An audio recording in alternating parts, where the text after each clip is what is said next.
நீங்கள் தவறவிட்ட எபிசோடுகளை இப்பொழுதே காணுங்கள் உங்கள் Tandivan.com மற்றும் Tandivan யூடியூப் சேனலில்.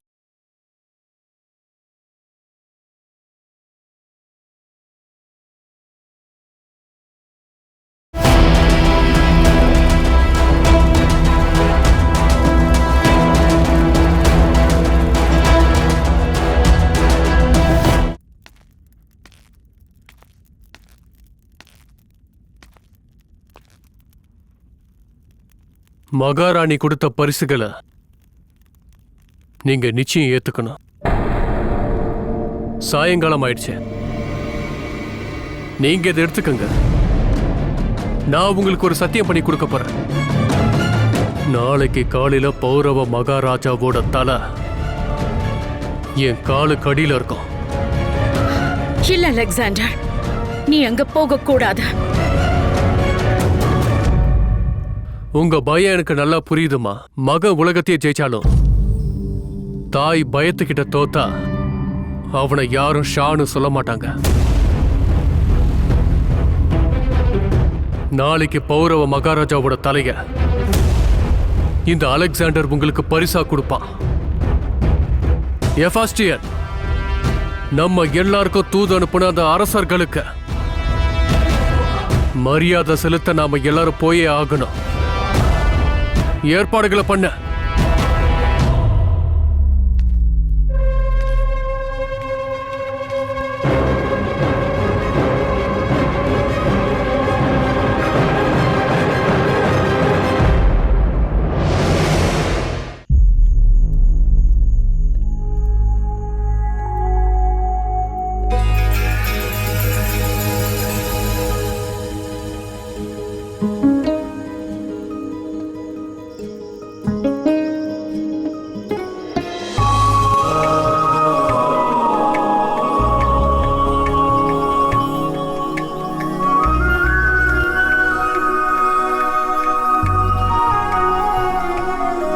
சூரிய உதயத்தை பார்க்க நீ ரொம்ப ஆர்வமா இருக்கங்கிறது உன் கண்ணிலேயே தெரியுது. ஏன் இருக்காது? நாளைக்கு உன்னோட பட்டாபிஷேகம் புரு. நீ யுவராஜன் புருல இருந்து மகாராஜா புருவா மாற போற. நான் அரசனாகி எனக்கு திருமணம் நடக்கும்போது நான் உங்க எல்லாரையும் கூப்பிடுவேன். என்னது, திருமணத்துக்கா? ஆமா லாச்சி, நான் அரசனானதுக்கு அப்புறம் மகாராஜாவை பார்க்க வர மக்கள் எல்லாரும் மகாராணி எங்கன்னு நிச்சயம் தேடுவாங்க. அக்கம் பக்கம் இருக்க இளவரசிகள் சுயம்வரம் நடத்துவாங்க. அப்புறம் லாச்சி, எவ்வளவு நாள் காத்திருக்கிறது? திருமணம் பண்ணிதான் ஆகணும். அன்னைக்கு உனக்கு அழைப்பு இதெல்லாம் நிச்சயம் அனுப்புவேன். நீ வருவல? நான் அங்க வர போறேன். உன் திருமணத்துக்கு வந்து சாப்பாடு சாப்பிடுறதை விட நிறைய வேலை எனக்கு இருக்கு புரு. அப்புறம் இன்னொரு விஷயம், உனக்கு அந்த இளவரசிக்கு நடக்க போற திருமண அழைப்பிதழ எனக்கு அனுப்பி உன்னோட நேரத்தை வீணாக்க வேண்டிய அவசியமே கிடையாது. நீ சொல்றதெல்லாம் சரிதான். உனக்கு அழைப்பிதழ் கொடுக்க வேண்டிய அவசியம் என்ன இருக்கு?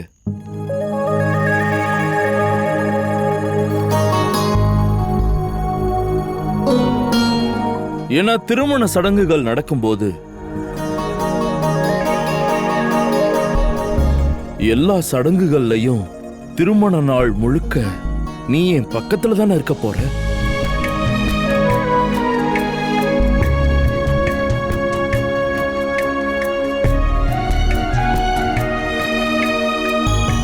என்னோட அன்பான மனைவியா.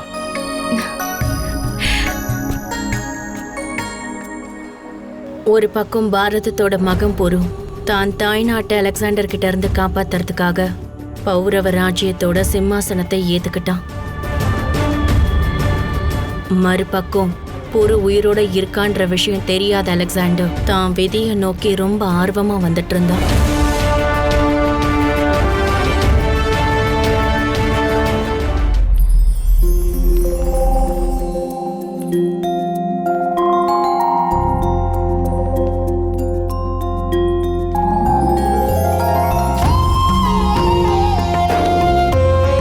நீங்க எங்க போயிட்டீங்கம்மா? ஜீலம் தாய்கிட்ட போயிருந்தேன். புரு, உனக்கு உயிர் கொடுத்தது நானா இருக்கலாம். ஆனா நீ இன்னைக்கு உயிரோட இருக்கிறது ஜீலம் தாயால தான். உன் வாழ்க்கை ஜீலம் தாயோட மடியில தான் ஆரம்பிச்சது. இன்னைக்கு உன் வாழ்க்கையோட இந்த அத்தியாயத்தோட ஆரம்பம் அங்கிருந்து தான் ஆரம்பிக்கணும்.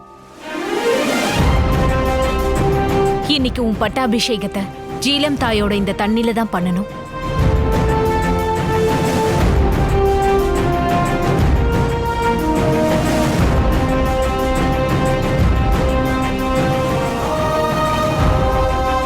எல்லா ராஜ்யத்தோட அரசர்களும் சபையில கூடிட்டாங்களா?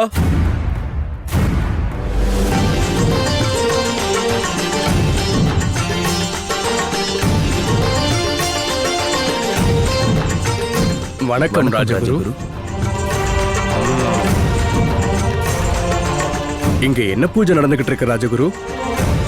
பௌரவ ராஜ்யத்தோட வசந்த கால திருவிழாவில் எப்பொழுதும் கலந்துப்போம். ஆனா இத்தனை வருஷத்துல இந்த மாதிரி பூஜைய நாங்க பார்த்ததே இல்லை.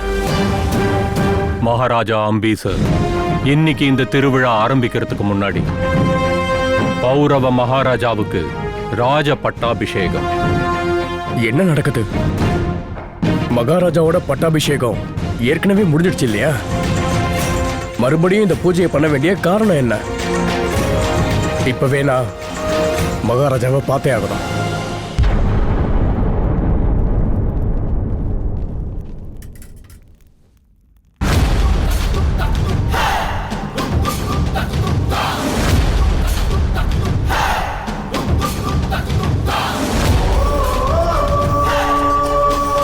புரு,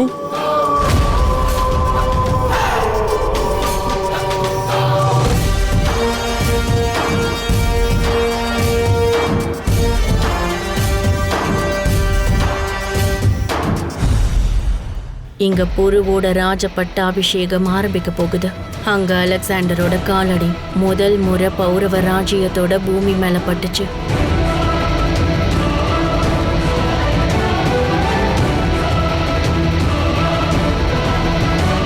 குரு சாணக்கியரோட ராஜதந்திரத்தால நேரம் 2 போர் வீரர்களை திரும்பவும் எதிரெதிரா கொண்டு வந்துச்சு. இத பத்தி சிக்கந்தருக்கும் தெரியாது, என்னோட மகனான புருவுக்கும் தெரியாது.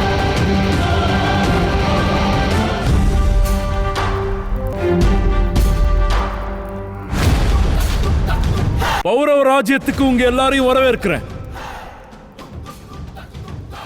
நீங்க எல்லாரும் இங்க என்னோட ராஜ பட்டாபிஷேகத்துல கலந்துக்கிட்டு என்ன ஆசீர்வாதம் பண்ண வந்ததுக்கு சந்தோஷம். நம்ம எல்லாரும் ஒண்ணு சேர்ந்து பாரதத்தோட வளர்ச்சிக்காக செயல்படுவோம் நம்புறேன்.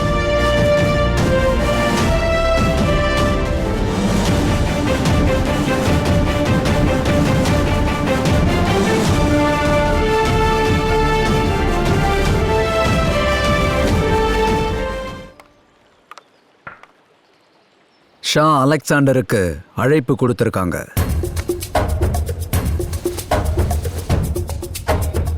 நீங்க எல்லாரும் இவரை மரியாதையோட வரவேற்கணும்.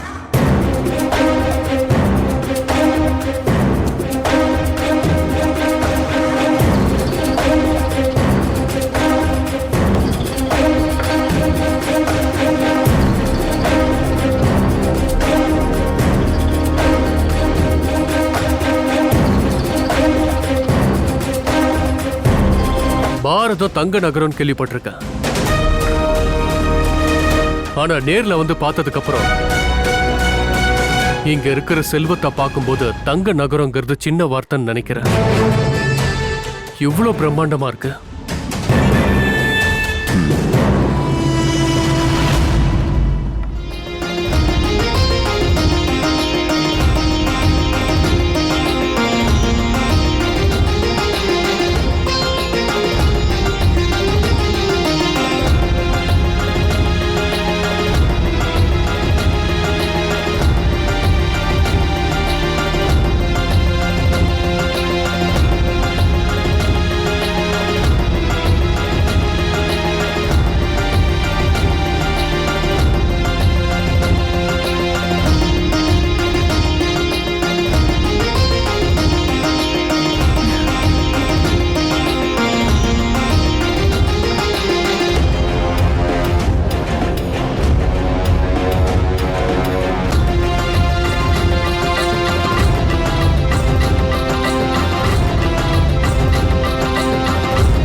பட்டாபிஷேகத்துல இது என்ன சடங்கு? எங்க நாட்டுல மகுடத்தை போட்டதுக்கு அப்புறம் தான் பட்டாபிஷேகமே நடக்கும். பாரதத்துல அரசர்களை கடவுளுக்கு சமமா நினைப்பாங்க ஷா அலெக்சாண்டர். ஏன்னா கடவுள் மாதிரி அவன் மக்களை நல்ல முறையில பாத்துக்குவான், அவங்க நன்மைக்காக யோசிப்பான். அதனால ராஜ பட்டாபிஷேகம் நடக்கும்போது அவனுக்கு வெறும் மகுடத்தை மட்டும் சூட்ட மாட்டாங்க, அதோட சேர்த்து பொறுப்புகளையும் கடமைகளையும் அவர்கிட்ட ஒப்படைப்பாங்க. இந்த பட்டாபிஷேகம் அதுக்கான அடையாளம் தான்.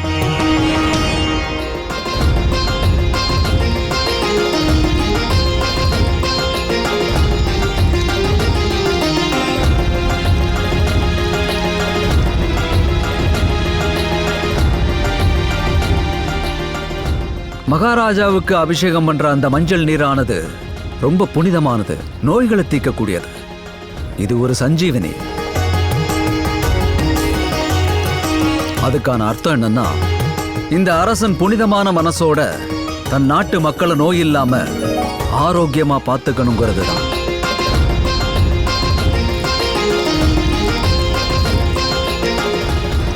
அடுத்தது தேன். அது ஒற்றுமையை குறிக்கும். தேன் இனிப்பா இருக்கும். தேனோட உற்பத்தியை அதிகரிக்கிறதுக்காக தேனீக்கள் எல்லாம் ஒன்றா சேர்ந்து ஒற்றுமையை நோக்கி செயல்படும். இதுல அபிஷேகம் செஞ்சு அரசர்கிட்ட என்ன சொல்ல வராங்கன்னா, தன்னுடைய செயல்களால மக்கள் மனசுல இனிமையானவனா இருக்கணும். அதோட அவங்க எல்லாரையும் ஒற்றுமையா வைக்கணும். அவங்க எல்லாரையும் ஒன்னா சேர்த்து ராஜ்யத்தை வளர்ச்சியை நோக்கி கொண்டு செல்லணும்.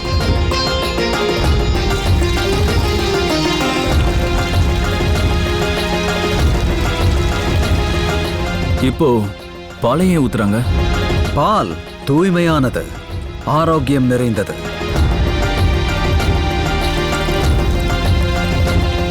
இதால அபிஷேகம் பண்றதுக்கு காரணம் என்னன்னா, தன்னுடைய மக்களை ஆரோக்கியமா வைக்கிறதுக்காகத்தான். இந்த பால் போல ஒரு அரசனுடைய மனசும் தூய்மையா இருக்கணுங்கிறத தான் இது குறிக்குது. கடைசியா நீர் அபிஷேகம்.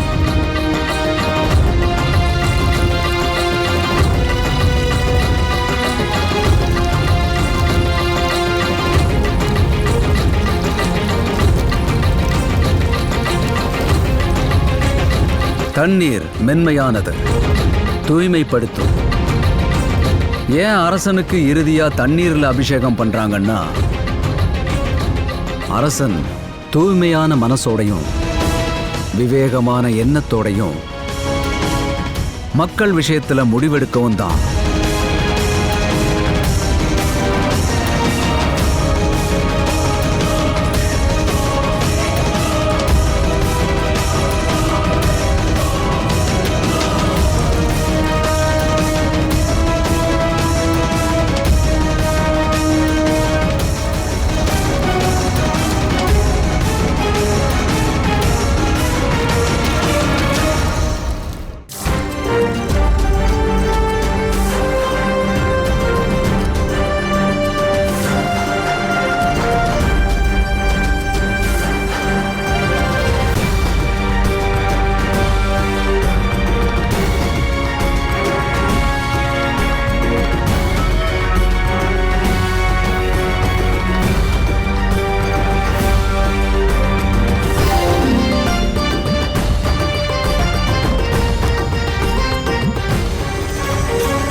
பாலத்துல தீ விபத்தை ஏற்படுத்தினது யாருன்னு உங்களுக்கு இப்ப புரிஞ்சிருக்கும்னு நினைக்கிறேன்.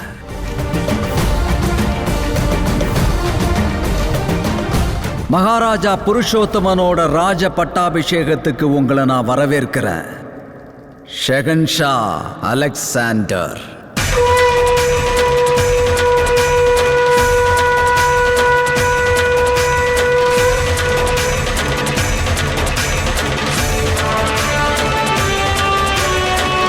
பெரிய பெரிய பேச்செல்லாம் பேசுனீங்க. மஞ்சள், தேன், பால், தண்ணின்னு எல்லாத்தோட கதைகளையும் என்கிட்ட சொல்லிட்டு இருந்தீங்க. ஆனா நீங்க பண்ணது ஏமாற்றம். நீங்க என்ன ஏமாத்திட்டீங்க. சொந்த அப்பாவையே கொன்னுட்டு சிம்மாசனத்துல ஏறின உனக்கு ஏமாற்றத்தை பத்தி பேசக்கூடிய எந்த அருகதையுமே இல்ல அலெக்சாண்டர். நான் என் அப்பாவை கொன்னுட்டு தான் ஷாவானா இல்லையாங்கிறத நாளைக்கு இந்த வரலாறு சொல்லும். ஆனா இன்னைக்கு நடந்துட்டு இருக்கிற இந்த பட்டாபிஷேகத்துல இந்த சிக்கந்தர் கையால கண்டிப்பா ஒரு உயிர் போக போகுது.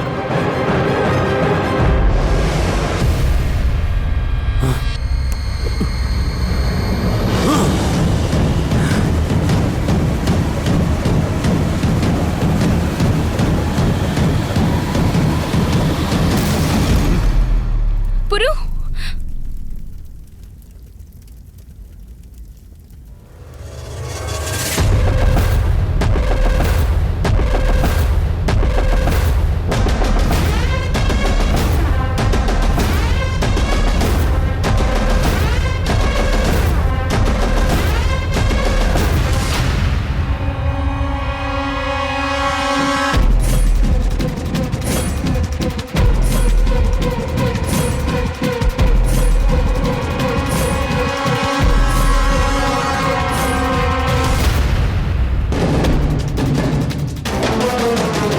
தாக்குங்க.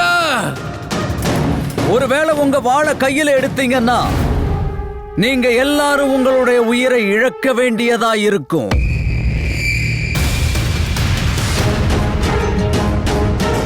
தாக்குதல் நடத்துறதுக்கு நீங்க ஒரு அடி எடுத்து வைக்கிறதுக்கு முன்னாடி 2 அடி பின்னாடி திரும்பி பார்க்கணும் அலெக்சாண்டர்.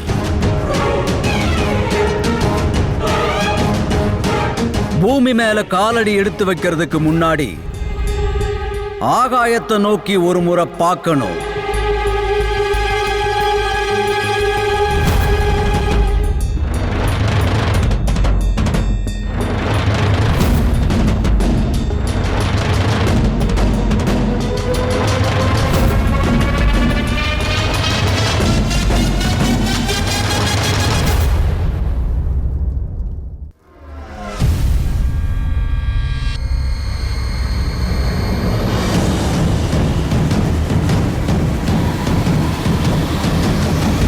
மகாராஜா புருஷோத்தமன் எதிரி உங்க முன்னாடி தான் நிக்கிறான்.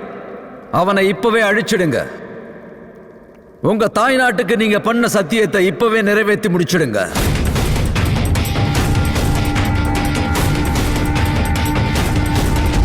அலெக்சாண்டர், உங்க முன்னாடி நிற்கும் போது நீங்க அவனை கொல்லுவீங்கன்னு சத்தியம் பண்ணி இருக்கீங்க.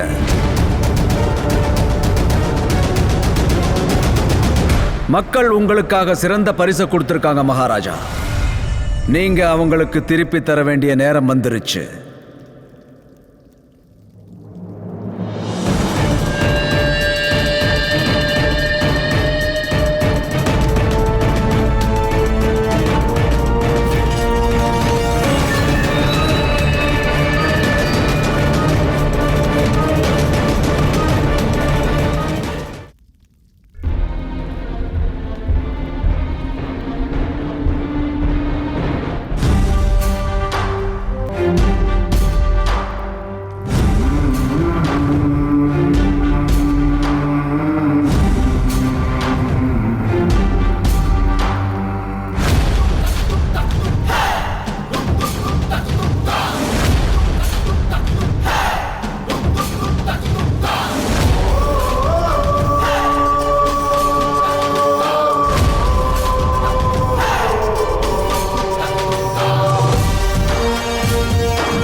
இந்த நாடு தங்க நகரம்னு கேள்விப்பட்டுதான் நான் இந்த இடத்துக்கே வந்தேன். ஆனா இங்க இருக்கிறவங்க நரி மாதிரி தந்திரமானவங்கன்னு இதுவரைக்கும் எனக்கு தெரியாம போயிடுச்சு. என்ன நண்பன் சொல்லி எனக்கு அழைப்பிதழ் கொடுத்துட்டு அப்புறம் எதிரின்னு சொல்லி என்ன அழிச்சிருவீங்களா?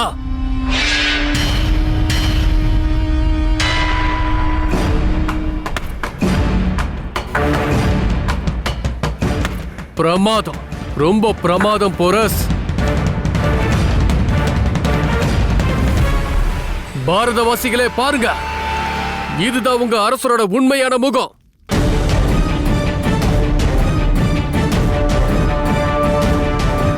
பாரதவாசிகள் நண்பனுக்காக உயிரிய கொடுப்பாங்கன்னு தான் கேள்விப்பட்டிருக்கேன்.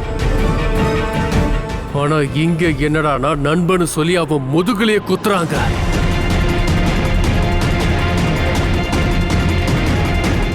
சரி, நான் ஏத்துக்கிறேன். சிக்கந்தர் பகையோடவும் கனவோடவும் உலகத்தை ஜெயிச்சான். ஆனா அவன் நட்புக்காக கை நீட்டும் போதுதான் செத்து முடிஞ்சான்னு என்னோட இந்த வரலாறு நிச்சயமா ஞாபகத்துல வச்சுக்கோ.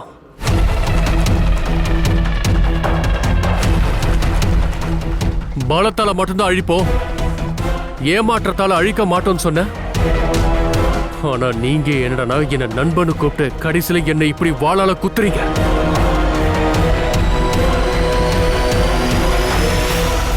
சரி போரஸ், வந்து என்ன கொல்ல. சிக்கந்தர் முன்னாடி நிராயுத பாணியா நிக்கிறான்.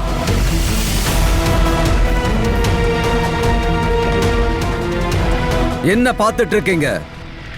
உங்க வாளை எடுங்க, இவனை தாக்குங்க. பாரதத்தை தாக்கணும்னு நினைச்சவன கொஞ்சம் கூட கருணை காட்டாம அழிச்சிடுங்க மகாராஜா.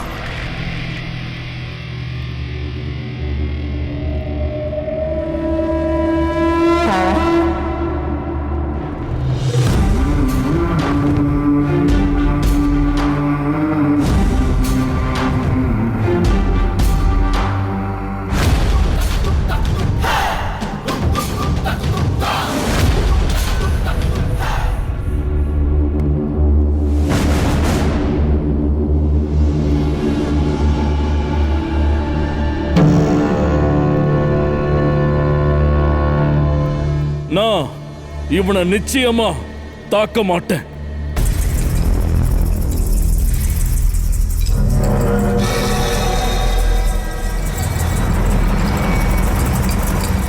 நீ என்ன சொல்ற புரு?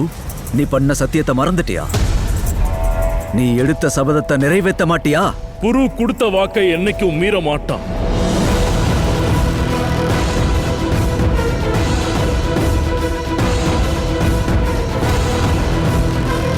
என்னோட வாக்க நான் மறக்கல. நான் வாக்கு கொடுத்தது உண்மைதான். அலெக்சாண்டர் என்னோட தாய்நாட்டுல என்னைக்கு காலை வைக்கிறானோ அன்னைக்கு அவன் உயிரை எடுப்பேன்னு சொன்னேன்.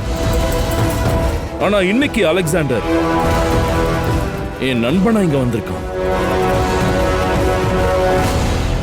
என்னை தாக்க இங்க வரல. என்ன நம்பி வந்தவங்கள நான் ஏமாத்த மாட்டேன். விருந்தினர்களை தாக்கணும்னு நினைக்க கூடாது. விருந்தினர்கள் கடவுளுக்கு சமம். இதுதான் நம்மளோட முதல் விதி குருவே. வீட்டுக்குள்ள வந்த எதிரியையும் பாம்பையும் தண்டிக்காம திருப்பி அனுப்பக்கூடாது புருஷோத்தமன். நிச்சயம் திரும்பவும் தாக்குவாங்க. ஒருவேளை அவன் தாக்குனா நான் நிச்சயம் தாக்குதல் நடத்துவேன். ஆனா ஒரு பொய்யாலையோ துரோகத்தாலையோ நான் அவனை தாக்க மாட்டேன்.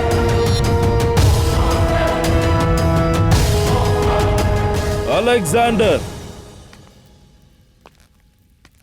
பாரசீகத்திலிருந்து அந்த பாலம் வரைக்கும் உன்னை கொல்றதுக்கு எனக்கு நிறைய வாய்ப்புகள் இருந்தது. நான் நினைச்சிருந்தா உன்னை நான் என்னைக்கோ கொன்னு இருப்பேன் அலெக்சாண்டர்.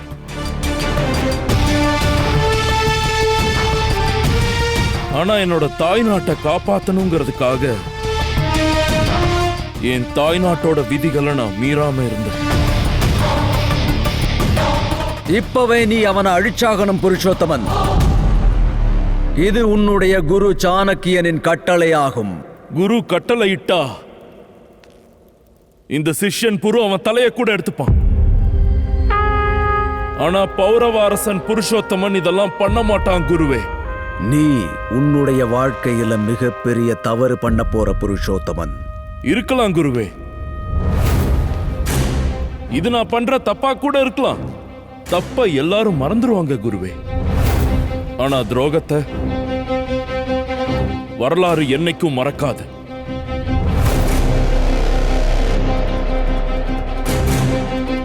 இந்த பாரத தேசத்தோட தாயோட தலை துரோகத்தால தலை குனிய கூடாது. நாம ஒரு எதிரிய நண்பனா கூப்பிட்டு நம்ம மண்ணிலேயே அவனை கொலை செய்ய கூடாது. சாமதான தண்ட பேத எந்த விதிப்படி பார்த்தாலும் எதிரிய கொல்றது மட்டும்தான் சிறந்த ராஜதந்திரம். ராஜ்யத்தோட மரியாதையை காப்பாத்துறது அரசனோட கடமை. ராஜ்யத்தை காப்பாத்துறது தான் முதன்மையான கடமை. ராஜ்யம்னா என்ன சொல்லுங்க? ஒரு ராஜ்யம் உருவாகிறது கலாச்சாரத்தால, நல்ல நோக்கங்களால, நம்பிக்கையால. ராஜதந்திரங்கிற பேர்ல நான் துரோகம் பண்ண மாட்டேன். துரோகம் பண்றது பாரத வழக்கம் இல்ல. நம்ம வீட்டுக்கு வந்த விருந்தினர்களை நாம கௌரவிக்கணும். மறைஞ்சிருந்து தாக்குறது குள்ள நரிகளோட பழக்கம் குருவே. சிங்கத்துக்கு அது தெரியாது. ஒருவேளை இன்னைக்கு நான் இவனை கொன்னேன்னா ஒரு பாரத வாசியா நான் இன்னைக்கு தோத்துருவேன். பாரத கலாச்சாரத்துக்கும் விதிகளுக்கும் நாம செய்யற துரோகம். எதிரிகளை அழிக்கணும், நண்பனுக்கு தோள் கொடுக்கணும், எப்பவும் உண்மையா இருக்கணும்.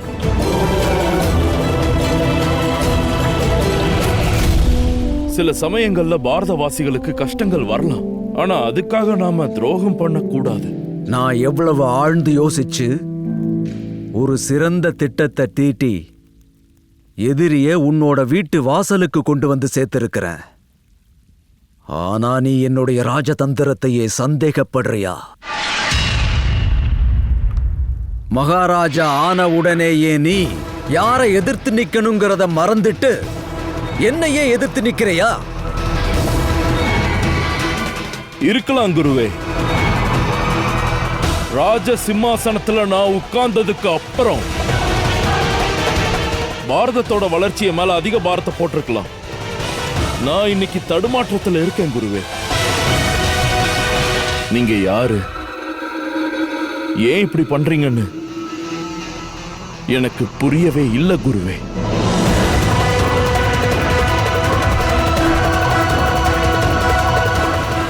இருக்கலாம் குருவே. அன்னைக்கு தக்ஷஷீலா துரோகம் பண்ணதுக்கு அப்புறம் நீங்க கவலையோட உச்சத்துல இருந்தீங்க. அதனால இந்த வரலாற்றுல அழுக்கு ஏற்பட்டதுன்னு சொன்ன அதே குருவா நீங்க?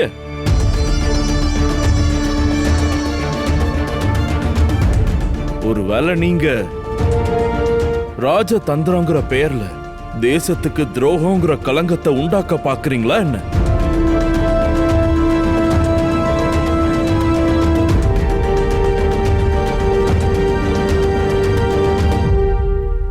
நான் உங்களுக்கு ஒரு விஷயத்தை நினைவூட்ட விரும்புறேன்.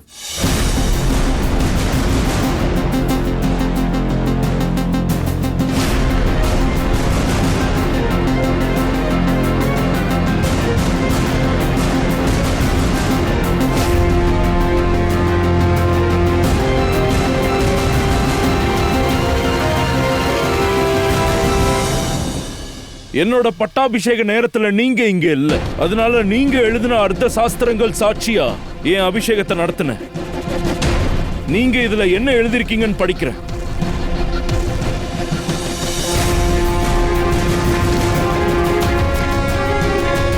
இதுல நீங்க எழுதியிருக்கிறது நாடு எப்படியோ அரசன் அப்படி, அரசன் எப்படியோ மக்கள் அப்படி, விதை எப்படியோ செடியும் அப்படி.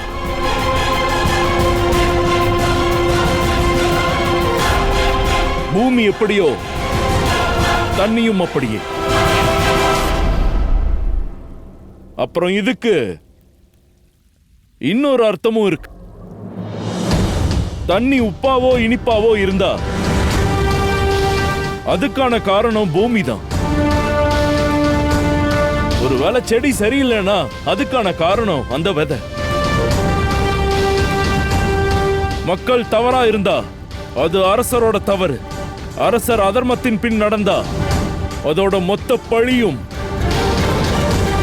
அந்த தாய்நாட்டு மேலதான் விழும் குருவே.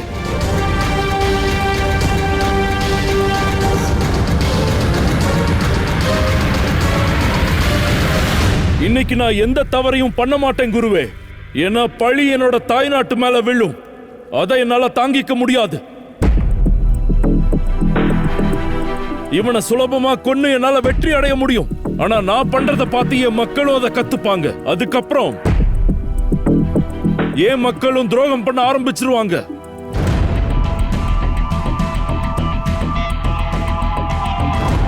எங்க துரோகம் நடக்குதோ அங்க நல்லவங்க தோத்துருவாங்க குருவே. பாரதம் ஒற்றுமையா இருக்கணும் நாம கண்ட கனவு நாசம் அடையிறது மட்டும் இல்லாம பாரதத்தோட மொத்த கலாச்சாரமும் அழிஞ்சிடும். புருஷோத்தமன், நான் ஏற்கனவே உங்ககிட்ட சொல்லியிருக்கேன்.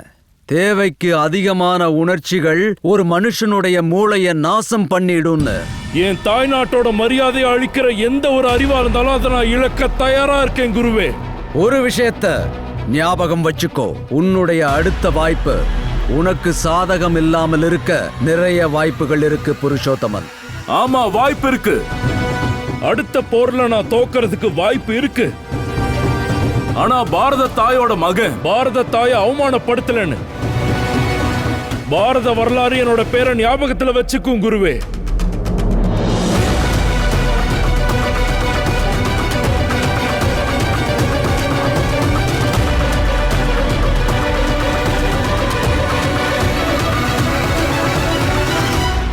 நம்ம இலக்கு ஒண்ணுதான், ஆனா கொள்கைகள் வேற.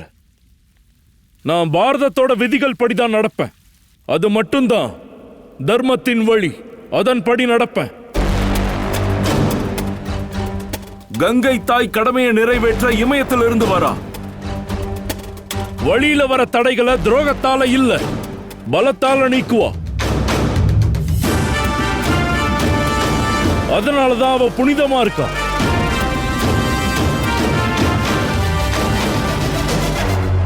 புருவும் அவன் புனிதமான இலக்கு அடையறதுக்கு பாவப்பட்ட துரோகங்களை பண்ணவே மாட்டான்.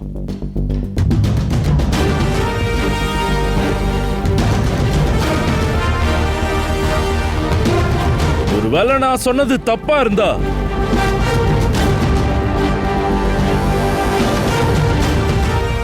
எனக்கு உயிர் கொடுத்த என்னோட அம்மா இந்த நொடியை என் உயிரை எடுத்துக்கலாம்.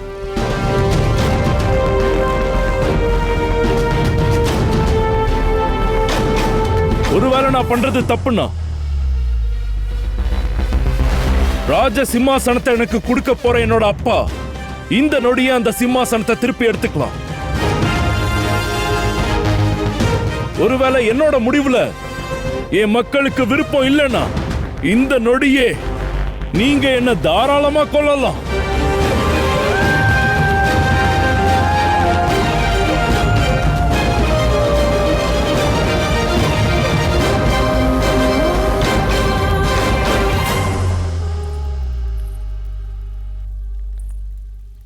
உன் தாய் அனுசியா, உன்னை பார்த்து ரொம்ப பெருமைப்படுறேன்.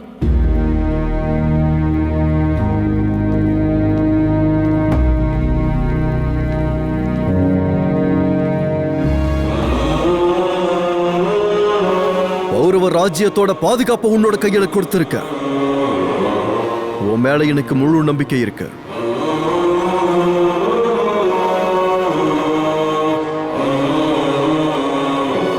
மகாராஜா புருஷோத்தமன் வாழ்க!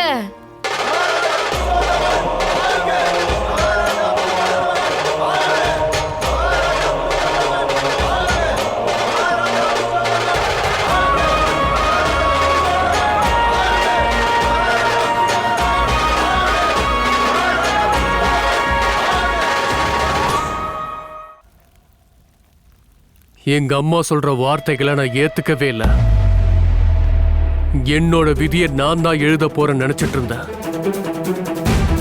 ஆனா இப்ப உன்னை ஜெயிக்காம இந்த சிக்கந்தரோட விதி என்னைக்கும் முடியாதுங்கிறத நீ முதல்ல புரிஞ்சுக்கணும் போராஸ். இப்ப நீ என்ன பண்ண போற போராஸ்?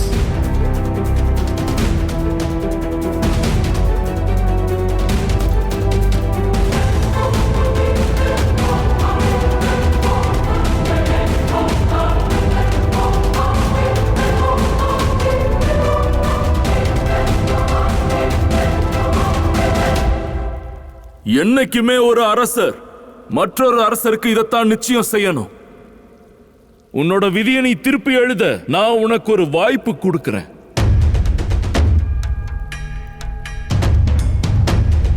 சிப்பாய்களே, நம்ம விருந்தினர்களை நம்ம மரியாதையோட திருப்பி அனுப்பணும்.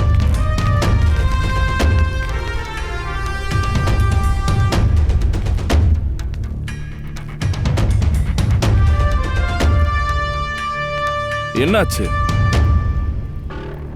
இங்கிருந்து போக மனசு வரலையா? இந்த நாட்டை கைப்பற்றணும்னு என் மனசு சொல்லுது. ஆனா என்ன பண்றது? சில விஷயத்துல மெசடோனியாவும் பாரதமும் ஒரே மாதிரி இருக்கு.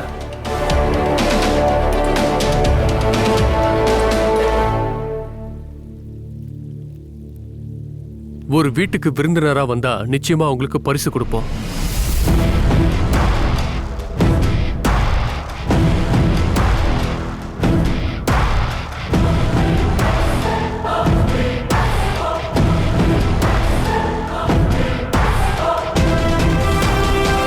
உனக்கான பரிசா இதை வச்சுக்க. நில்லுங்க ஷா அலெக்சாண்டரே.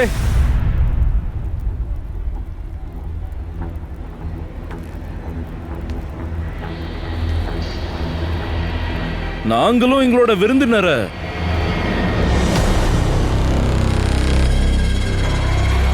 வெறும் கையோட அனுப்பி வைக்க மாட்டோம்.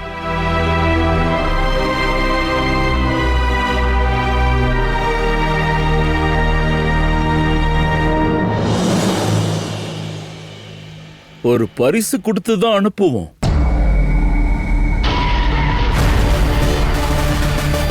ஆனா ஒரு எதிரியா உன்னை தோக்கடிச்சு இத உன்கிட்ட இருந்து பறிச்சுப்பேன்.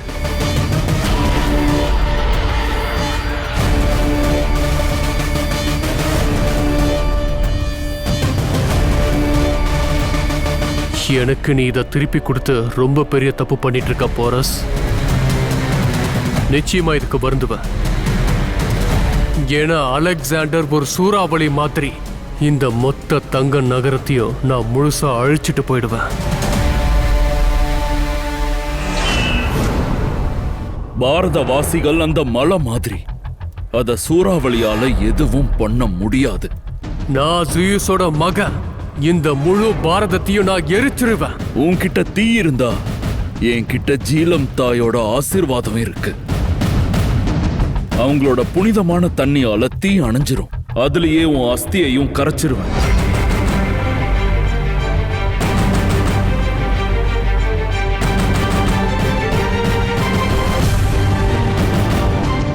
மெசடோனியாவுல இருந்து தக்சசீலா வரைக்கும் இருக்கிற எல்லா இடத்துக்கும் இந்த அலெக்சாண்டர்ங்கிற சிங்கம் தான் ஷாவா இருக்கான். இது மெசடோனியா இல்ல, பாரதம் அலெக்சாண்டர். ஒவ்வொரு ராஜ்யத்துக்கும் ஒவ்வொரு அரசன் இருப்பான். இந்த ராஜ்யத்தோட அரசன் நான் தான்.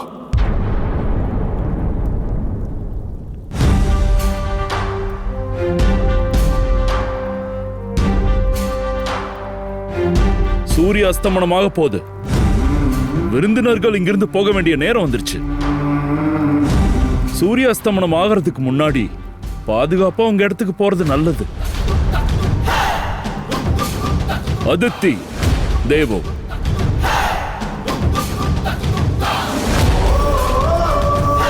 பவா.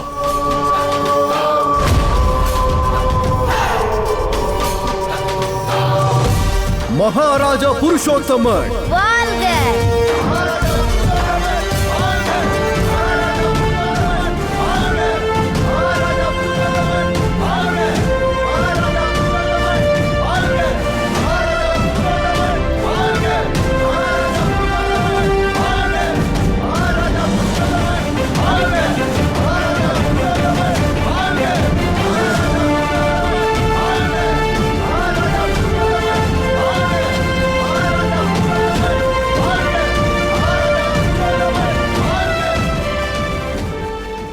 Catch us on TV, Tandivan.com, Facebook and YouTube.